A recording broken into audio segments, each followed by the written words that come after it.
Hello everyone, welcome back to my YouTube channel. दोस्तों, उम्मीद करते हैं आप सभी बहुत अच्छे होंगे, अपनी पढ़ाई में व्यस्त होंगे। तो आज के इस वीडियो में हम लोग मध्यकालीन भारत में मुगल काल के पार्ट 2 में देखने वाले हैं शाहजहां से संबंधित क्वेश्चन। और आज के इस वीडियो में हम लोग मुगल काल के सारे क्वेश्चंस को कंप्लीट कर लेंगे, जो कि एमसीक्यूज हैं। एनसीईआरटी सार संग्रह महेश कुमार वर्णवाल के बुक से लिए हुए हमने, और जो बहुत ही इंपॉर्टेंट होते हैं। तो आइए शुरुआत करते हैं शाहजहां के एमसीक्यूज क्वेश्चन से। पहला क्वेश्चन है, दिल्ली के लाल किले का निर्माण किसने करवाया था? अकबर ने, नूरजहां ने, जहांगीर ने या शाहजहां ने? तो दिल्ली के लाल किले का निर्माण करवाने वाले थे शाहजहां। ऑप्शन डी हमारा सही आंसर हो जाएगा। 1648 ईस्वी में शाहजहां ने दिल्ली में अपने नाम पर शाहजहानाबाद नगर की स्थापना की तथा अपनी राजधानी आगरा से दिल्ली स्थानांतरित की। शाहजहानाबाद के भवनों में लाल किला प्रमुख है। इसका निर्माण कार्य हमीद अहमद नामक शिल्पकार के संरक्षण में संपन्न हुआ था। वर्ष 2007 में इसे यूनेस्को की विश्व विरासत सूची में शामिल किया गया। बढ़ते हैं अपने अगले क्वेश्चन की ओर। क्वेश्चन नंबर 33 है, मुमताज महल का वास्तविक नाम क्या था? ऑप्शन ए है अर्जुमंद बानो बेगम, बी लाडली बेगम, मेहरुनिसा या रोशन आरा। मुमताज महल का वास्तविक नाम था अर्जुमंद बानो बेगम। ऑप्शन ए हमारा सही आंसर है। आइए इसका डिटेल भी देख लेते हैं। डेफिनेशन दिया हुआ है, मुमताज महल का वास्तविक नाम अर्जुमंद बानो बेगम था। मुमताज महल का जन्म अप्रैल 1593 में आगरा में हुआ था। यह शाहजहां की तीसरी पत्नी थी। बेगम की मृत्यु 17 जून 1631 को हुई, जिसे आगरा के ताजमहल में दफनाया गया था। क्वेश्चन नंबर 34 है, निम्नलिखित मस्जिदों में से किसका निर्माण मुगल सम्राट शाहजहां द्वारा किया गया था? जामा मस्जिद दिल्ली, बादशाही मस्जिद लाहौर, काबुली बाग मस्जिद हरियाणा या किला ए कोहना मस्जिद दिल्ली? तो क्वेश्चन नंबर 34 का आंसर हो जाएगा जामा मस्जिद दिल्ली। किसका निर्माण मुगल सम्राट शाहजहां द्वारा किया गया था? तो जामा मस्जिद दिल्ली का निर्माण मुगल सम्राट शाहजहां द्वारा किया गया था। दिल्ली की जामा मस्जिद का निर्माण शाहजहां ने 1648 ईस्वी में करवाया था। इसे शाहजहानी शैली में फुलदार अलंकरण की मेहराबें बनी हैं। यह मस्जिद एक ऊंचे चबूतरे पर बनी है। इसमें 3.25 फीट क्षेत्र में फैला आंगन है। वहीं आगरा में जामा मस्जिद का निर्माण शाहजहां की पुत्री जहां आरा बेगम ने 1648 ईस्वी में करवाया था। बढ़ते अपने अगले क्वेश्चन की ओर। क्वेश्चन नंबर 35 है, निम्नलिखित में से कौन सा राज्य शाहजहां के साम्राज्य का सर्वप्रथम अभिन्न अंग बन गया था? गोलकुंडा, अहमदनगर, बीजापुर या उपर्युक्त में से कोई नहीं? तो क्वेश्चन नंबर 35 का आंसर हो जाएगा अहमदनगर। ऑप्शन बी हमारा सही आंसर है। क्वेश्चन था हमारा, कौन सा राज्य शाहजहां के साम्राज्य का सर्वप्रथम अभिन्न अंग बन गया था? तो अहमदनगर शाहजहां के साम्राज्य का सर्वप्रथम अभिन्न अंग बन गया था। शाहजहां ने दक्षिण भारत में सर्वप्रथम अहमदनगर पर आक्रमण किया और 1633 ईस्वी में उसे विजित कर मुगल साम्राज्य में मिला लिया। उसने गोलकुंडा के शासक अब्दुल शाह एवं बीजापुर के शासक आदिल शाह से 1636 ईस्वी में संधि कर ली और शाहजहां 11 जुलाई 1636 को औरंगजेब को दक्षिण का राज प्रतिनिधि नियुक्त कर वापस आ गया। अगला क्वेश्चन है, औरंगजेब से संबंधित है। क्वेश्चन नंबर 36 है, किस मुगल सम्राट ने अपने शासनकाल में सर्वाधिक संख्या में हिंदू अधिकारियों की नियुक्ति की थी? हुमायूं, माफी चाहती हूँ, अकबर, औरंगजेब, हुमायूं या शाहजहां? तो किस मुगल सम्राट ने अपने शासनकाल में सर्वाधिक संख्या में हिंदू अधिकारियों की नियुक्ति की थी?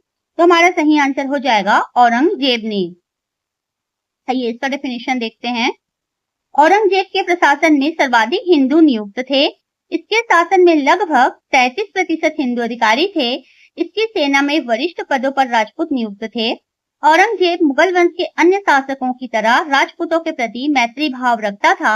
औरंगजेब ने जसवंत सिंह को दारा का सहयोग करने के बाद भी पुराना मनसब प्रदान कर गुजरात का सूबेदार बनाया था। क्वेश्चन नंबर 37 है, बीबी के मकबरे का निर्माण किसने करवाया था? हुमायूं, शाहजहां, अकबर द्वितीय या औरंगजेब?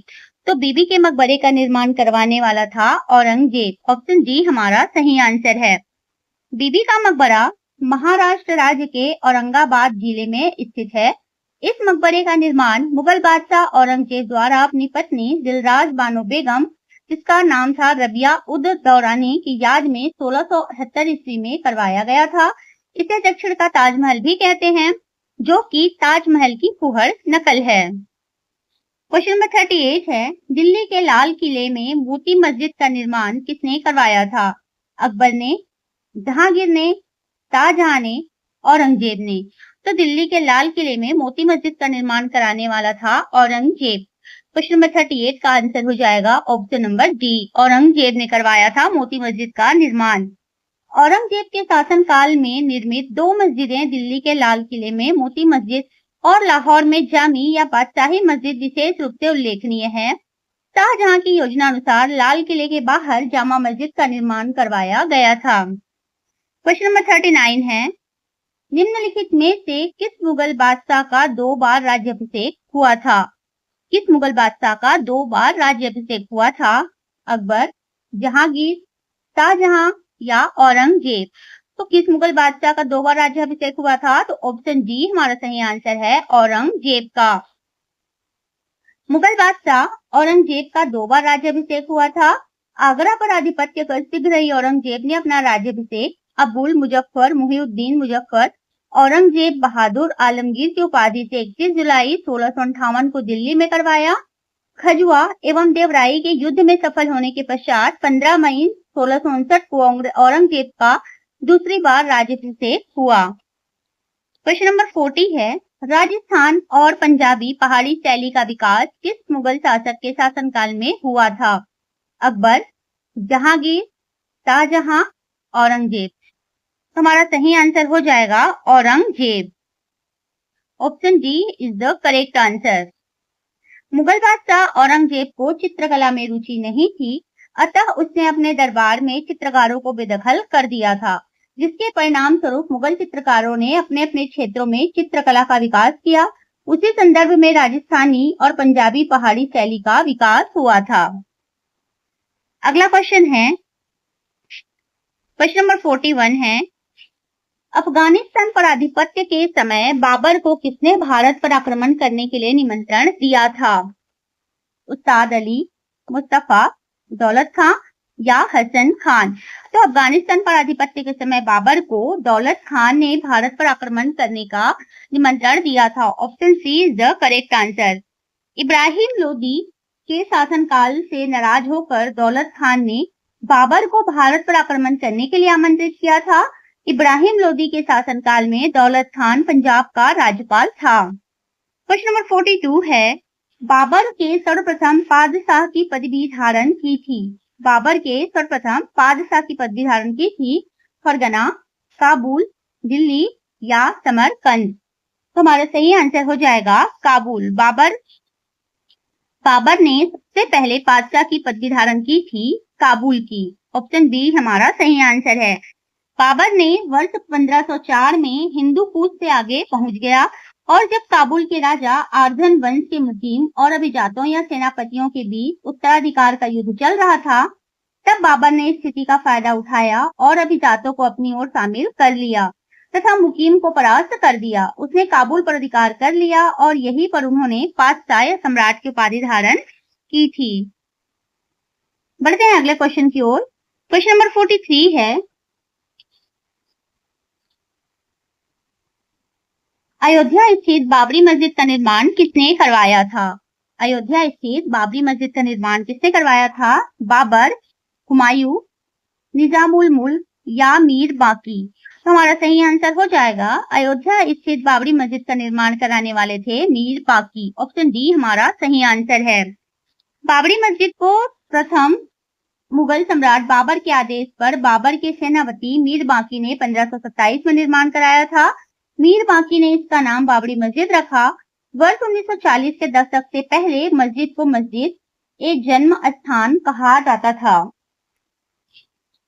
क्वेश्चन नंबर 44 है, हुमायूं द्वारा लड़े गए 4 प्रमुख युद्धों का तिथि अनुसार सही क्रम अंकित करें। युद्ध स्थलों के नाम नीचे अंकित हैं। चौसा, देवरा, कन्नौज, सरहिंद। ऑप्शन ए है।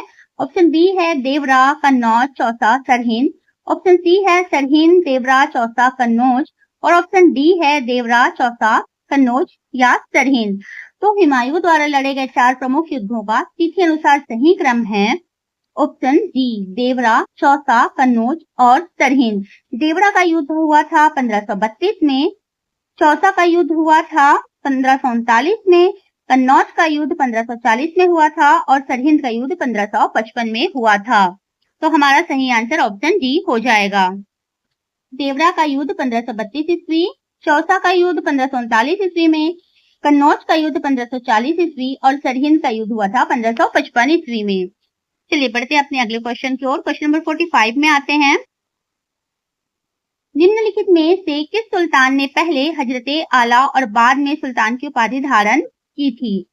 बहलोल लोदी, सिकंदर लोदी, शेरशाह सूरी या इस्लाम शाह सूरी। तो वो सुल्तान कौन था जिसने पहले हजरते आला और बाद में सुल्तान की उपाधि धारण की थी? तो हमारा सही आंसर हो जाएगा शेरशाह सूरी। ऑप्शन सी हमारा सही आंसर है। शेरशाह सूरी वंश का संस्थापक था, जिसकी राजधानी सासाराम में थी। उसने दक्षिण बिहार पर आक्रमण करने के बाद बंगाल के सुल्तान नुसरत शाह को हराया तथा दक्षिण बिहार का अप्रत्यक्ष शासक बन गया और हजरते आला की उपाधि धारण की थी। क्वेश्चन नंबर 46 है। निम्नलिखित में से किसने पूर्वी बंगाल से लेकर पेशावर तक सड़क ए आजम कहलाई जाने वाली सड़क बनवाई थी? अकबर, जहांगीर, इस्लाम शाह या शेर शाह। तो क्वेश्चन नंबर 46 का आंसर हो जाएगा शेरशाह सूरी। किसने पूर्वी बंगाल से लेकर पेशावर तक सड़क ए आजम कहलाई जाने वाली सड़क बनवाई? तो शेरशाह सूरी ने बनवाई थी। ग्रांड ट्रंक रोड का निर्माण 16वीं शताब्दी के शासक शेरशाह सूरी ने करवाया था। इसे सड़क ए आजम के नाम से जाना जाता था। यह सड़क भारत को मध्य एशिया से जोड़ती थी और अंतर्देशीय व्यापार के लिए बहुत महत्वपूर्ण थी। इस सड़क को पहले उत्तरापथ, बादशाही सड़क और सड़क ए आजम के नाम से जाना जाता था। शेरशाह का उत्तराधिकारी कौन था? शेरशाह का उत्तराधिकारी कौन था? शुजा खां, इस्लाम शाह, फिरोज शाह, मोहम्मद शाह, आदिल। तो शेरशाह का उत्तराधिकारी कौन था? तो ऑप्शन बी हमारा सही आंसर हो जाएगा इस्लाम शाह। शेरशाह का उत्तराधिकारी था। इस्लाम शाह सूरी वंश का दूसरा उत्तराधिकारी एवं शेरशाह सूरी का दूसरा पुत्र था। इसका मूल नाम जलाल खान था। जलाल खान को 26 मई 1545 को ताज पहनाया गया और उसने इस्लाम शाह की उपाधि धारण की। उसने अपने पिता की कुशल प्रशासन की नीतियों को जारी रखा और केंद्रीयकरण को बढ़ाया। अगला क्वेश्चन है, शेरशाह सूरी की मृत्यु हुई आगरा में, कालिंजर में, रोहतास में या सासाराम में? तो शेरशाह सूरी की मृत्यु कहाँ हुई थी? तो कालिंजर में। ऑप्शन बी हमारा सही आंसर हो जाएगा। 22 मई 1545 में चंदेल राजपूतों के विरुद्ध लड़ते हुए शेरशाह सूरी द्वारा कालिंजर किले की घेराबंदी के दौरान हुक्का नामक आग्नेय शास्त्र से निकले गोले के फटने से उसकी मृत्यु हो गई थी। बढ़ते अपने अगले क्वेश्चन की ओर। क्वेश्चन नंबर 49 है। अकबर ने सर्वप्रथम वैवाहिक संबंध राजपूतों के जिस गृह से स्थापित किया था वह था बुंदेलों से, कछवाहों से, राठौरों से या सिसोदियों से? तो अकबर ने सर्वप्रथम वैवाहिक संबंध राजपूतों के किस गृह से किया था? तो कछवाहों के घर से किया था। कछवाह वंश के राजपूत राजा भारमल के परिवार के साथ उन्होंने वैवाहिक संबंध स्थापित किए थे। अकबर ने सर्वप्रथम वैवाहिक संबंध कछवाह वंश के राजपूत राजा भारमल के परिवार के साथ स्थापित किए। वर्ष 1562 में राजा भारमल ने अपनी पुत्री हरखाबाई का विवाह अकबर से कर दिया। हरखाबाई से ही जहांगीर का जन्म हुआ था। अकबर ने हरखाबाई को मरियम उज्जमानी की उपाधि प्रदान की थी। क्वेश्चन नंबर 50 है। हल्दी घाटी के युद्ध में महाराणा प्रताप की सेना के सेनापति कौन थे? अमर सिंह, मान सिंह, हकीम खान या शक्ति सिंह? क्वेश्चन नंबर 50 का आंसर हो जाएगा हकीम खान। हल्दी घाटी के युद्ध में महाराणा प्रताप की सेना के सेनापति थे हकीम खान। ऑप्शन सी हमारा सही आंसर है। हल्दी घाटी का युद्ध 1576 ईस्वी में महाराणा प्रताप और मुगल सेनापति मान सिंह एवं आसफ खां के मध्य लड़ा गया। राजपूत योद्धाओं के अतिरिक्त राणा की सेना के अग्रभाग का नेतृत्व अफगानों की एक टुकड़ी के साथ हकीम खान सूर कर रहा था। राणा की सेना में भीलों की भी एक छोटी सी टुकड़ी शामिल थी। यह राणा की मुगलों के साथ आमने सामने का अंतिम युद्ध था।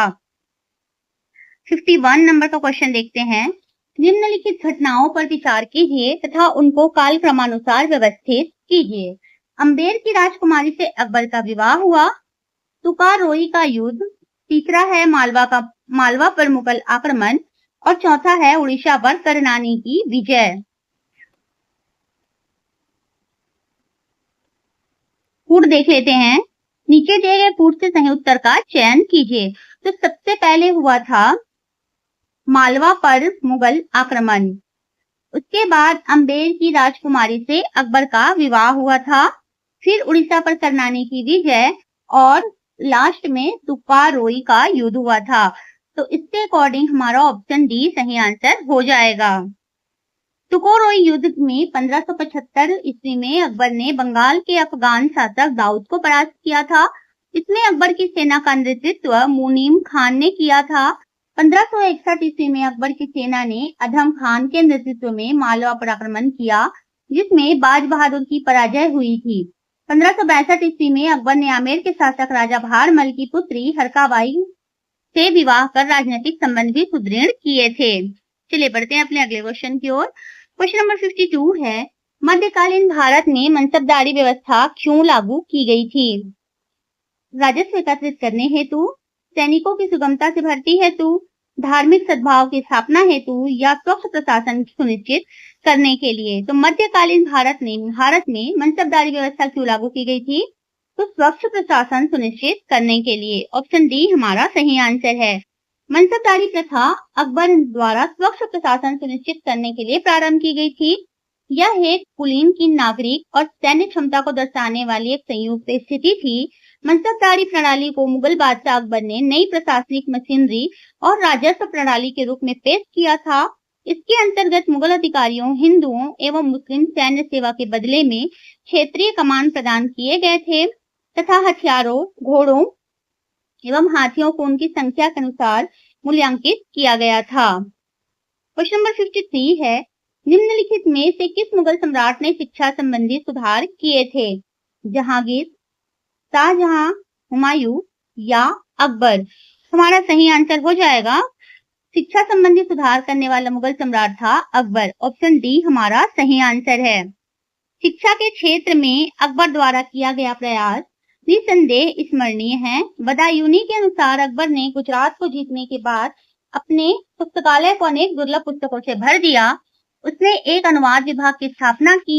इसके अतिरिक्त अकबर ने फतेहपुर सिकरी, आगरा एवं अन्य अनेक स्थानों पर खानकाह एवं मदरसों, पाठशाला की स्थापना की। फतेहपुर सिकरी मुस्लिम शिक्षा का मुख्य केंद्र था। अकबर के समय में फतेहपुर सिकरी में अब्दुल कादिर, शेख फैजी, निजामुद्दीन जैसे विद्वान रहते थे। क्वेश्चन नंबर 54 है, किस मुगल शासक ने बनारस के संस्कृत और हिंदी के महान विद्वान कविंद्राचार्य सरस्वती को राजकीय संरक्षण प्रदान किया था? जहांगीर, हुमायूं, शाहजहां या अकबर? हमारा सही आंसर हो जाएगा शाहजहां। किस मुगल शासक ने बनारस के संस्कृत और हिंदी के महान विद्वान कविंद्राचार्य सरस्वती को राजकीय संरक्षण प्रदान किया था? तो शाहजहां ने किया था। मुगलों के शासनकाल में संस्कृत में मौलिक अच्छी रचनाएं नहीं हो सकी, फिर भी दिल्ली सल्तनत के युग की तुलना में इस अवधि के दौरान संस्कृत साहित्य ने अच्छी प्रगति की। शाहजहां ने हिंदू विद्वानों का सम्मान किया। कविंद्राचार्य सरस्वती, सुंदरदास, चिंतामणि आदि को उसके दरबार में संरक्षण मिला। रस गंगाधर और गंगा लहरी लिखने वाले जगन्नाथ पंडित भी उनके दरबार में थे। अगला क्वेश्चन है, क्वेश्चन नंबर 55 है, इनमें से किसे शाहजहां ने शाह बुलंद इकबाल की पदवी दी थी? दारा सिको, शुजा, औरंगजेब या मुराद? तो शाहजहां ने शाह बुलंद इकबाल की पदवी किसे दी थी? तो दारा सिको को दी थी। ऑप्शन ए हमारा सही आंसर है। उपनिषदों का फारसी अनुवाद सीर ए अकबर है, जो कि दारा सिको की रचना है। इसकी रचना शाहजहां के काल में हुई। शाहजहां के पुत्रों में दारा सिको सबसे बुद्धिमान था। उसने भगवत गीता और योग वशिष्ठ उपनिषद और रामायण का अनुवाद फारसी में करवाया। शाहजहां ने इसे शाह बुलंद इकबाल की उपाधि दी। क्योंकि दारा सिकों के अधीन 52 उपनिषदों का फारसी अनुवाद हुआ था। क्वेश्चन नंबर 56 है, किस मुगल बादशाह ने बलबन द्वारा प्रारंभ किया गया दरबारी रिवाज सिजदा समाप्त कर दिया था? अकबर, जहांगीर, शाहजहां या औरंगजेब? तो क्वेश्चन नंबर 56 का आंसर हो जाएगा शाहजहां। ऑप्शन सी हमारा सही आंसर हो जाएगा। वर्ष 1636-37 मुगल बादशाह शाहजहां ने बलबन द्वारा प्रारंभ ईरानी दरबारी रिवाज सिजदा को समाप्त कर दिया था। जमीन बोझ की प्रथा भी समाप्त कर दी गई और पगड़ी में बादशाह की तस्वीर पहनने की मनाही कर दी गई। इन बातों के स्थान पर चहार तस्लीम की प्रथा लागू की गई, किंतु मनुची के अनुसार बाद में चहार तस्लीम और सिजदा में भेद कर पाना कठिन हो गया था। क्वेश्चन नंबर 57 है, जजिया किसके शासनकाल में पुनः लगाया गया था? अकबर, औरंगजेब, जहांगीर या हुमायूं? क्वेश्चन नंबर 57 का सही आंसर हो जाएगा औरंगजेब। जजिया औरंगजेब के शासनकाल में फिर से लगाया गया था। भारत में जजिया कर सर्वप्रथम 712 ईस्वी में मोहम्मद बिन कासिम के द्वारा सिंध प्रांत में लगाया गया था। सल्तनत काल में फिरोज शाह तुगलक ने भी ब्राह्मणों पर जजिया कर लगा दिया। मुगल कालीन शासक अकबर ने जजिया कर को समाप्त कर दिया, किंतु 1674 ईस्वी में औरंगजेब के द्वारा जजिया कर को पुनः लागू कर दिया गया था। औरंगजेब ने मेवाड़ से जजिया कर वसूल नहीं किया था। क्वेश्चन नंबर 56 है, औरंगजेब ने किसको साहिबात उज जमानी की उपाधि प्रदान की थी? सदुस्ता खां, अमीन खान, जहां आरा या रोशन आरा? तो औरंगजेब ने किसको साहिबात उज जमानी की उपाधि प्रदान की थी? तो जहां आरा को। ऑप्शन सी हमारा सही आंसर हो जाएगा।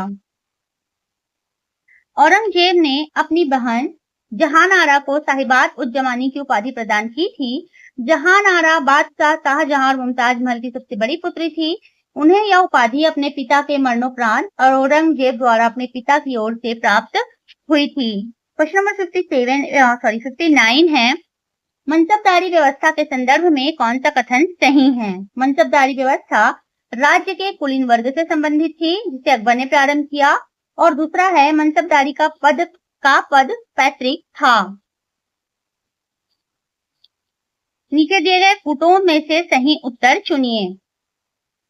तो मनसबदारी व्यवस्था राज्य के कुलीन वर्ग से संबंधित थी, जिसे अकबर ने प्रारंभ किया था, यह बिल्कुल सही है। पर मनसबदारी का पद पैतृक नहीं होता था। हमारा केवल ऑप्शन ए सही है, तो ऑप्शन ए सही हो जाएगा। मनसबदारी व्यवस्था मुगल काल में प्रचलित कुलीन वर्ग से संबंधित एक प्रशासनिक प्रणाली थी, जिसे अकबर ने आरंभ किया था। मनसब मूलतः अरबी शब्द है, जिसका अर्थ पद या रैंक है। इस व्यवस्था में मनसबदार अपनी अपनी श्रेणी और पद के अनुसार घुड़सवार सैनिक रखता था तथा मनसबदार सम्राट से प्रतिमाह नगद वेतन प्राप्त करता था। यह पद पैतृक नहीं था। अगला क्वेश्चन है, क्वेश्चन नंबर 60 है, मुगल प्रशासन में मदद ए मास इंगित करता है? चुंगी कर, विद्वानों को दी जाने वाली राजस्व मुक्त अनुदत्त भूमि, सैन्य अधिकारियों को दी जाने वाली पेंशन या बुआई कर? क्वेश्चन नंबर 60 का सही आंसर हो जाएगा विद्वानों को दी जाने वाली राजस्व मुक्त अनुदत्त भूमि मदद ए मास को इंगित करता है। ऑप्शन बी हमारा सही आंसर है। मुगल प्रशासन में समस्त भूमि को भूमि कर के आधार पर 3 भागों में विभक्त किया गया था: खालसा भूमि, जागीर भूमि, सयूरगल भूमि। सयूरगल भूमि को ही मदद ए मास कहा जाता था। अकबर ने इस अधिकार का स्वयं उपभोग किया था। यह भूमि स्थानांतरित नहीं होती थी और अनुदान ग्राही के पास वंशानुगत रूप से रहती थी। चलिए दोस्तों, मुगल काल के सारे एमसीक्यूज क्वेश्चन यहाँ समाप्त होते हैं। मिलते हैं नेक्स्ट वीडियो में नए टॉपिक के साथ। तब तक बने रहिएगा हमारे साथ। अगर आपको हमारा वीडियो पसंद आता है तो वीडियो को लाइक कीजिएगा और हमारे चैनल को सब्सक्राइब कीजिएगा। और अगर वीडियो में कोई कमी रह गई हो तो प्लीज कमेंट बॉक्स में कमेंट करके बताइएगा। मैं तब तक के लिए जय हिंद, जय भारत।